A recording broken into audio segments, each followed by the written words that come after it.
हजरत मूसा अलैहिस्सलाम को कोहे तौर पर गए हुए 30 दिन बीत चुके थे। इंतजार की घड़ियां तवील हो रही थीं। ऐसे में सामरी नामी एक जादूगर बनी इसराइल में जाहिर हुआ। सामरी की बात को लोग अहमियत देते थे।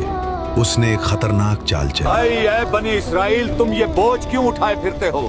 ये मिस्र वालों के जेवरात हैं, लाओ इन्हें मुझे हवाले करो। जेवरात जो कभी मिस्र के कप्तियों की अमानत थे, ये वो जेवरात थे।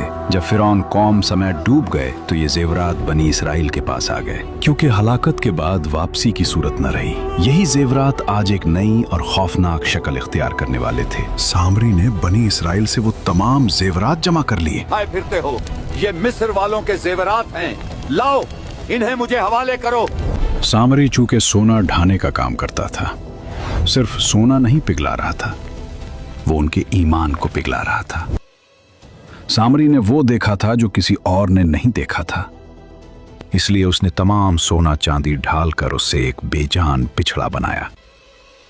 फिर सामरी ने हजरत जिब्रील अलैहिस्सलाम के घोड़े के सम के नीचे से ली हुई खाक उस पिछड़े में डाली, तो इसके असर से वो गोश्त और खून में तब्दील हो गया और बकौल दीगर वो सोने ही का बछड़ा था और गाय की तरह डकारने लगा।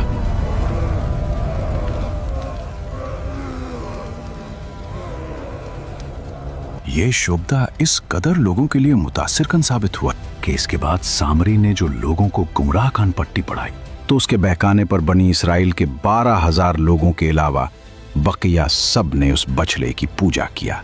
यही हमारा माबूद है, हमने निशान देख लिया है, अब हमें किसी और की जरूरत नहीं। ऐ बुछड़े, मेरी सुन ले, मैं थक चुका हूँ। अगर तू वाकई कुछ है, तू मेरी मदद कर दे।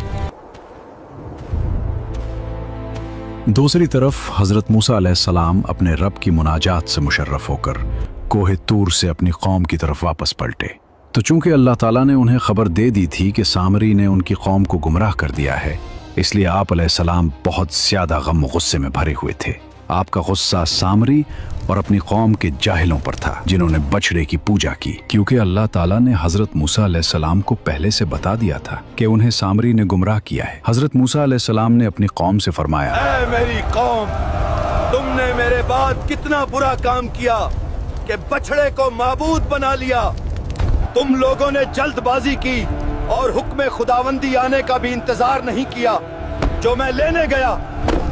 क्या मैं तुम्हारे पास हिदायत लेकर नहीं आया था? क्या तुमने सब्र न किया या तुमने जानबूझकर गुमराही को चन लिया? इसके बाद हजरत मूसा अलैहिस्सलाम ने तौरात की तख्तियां जमीन पर डाल दी और अपने भाई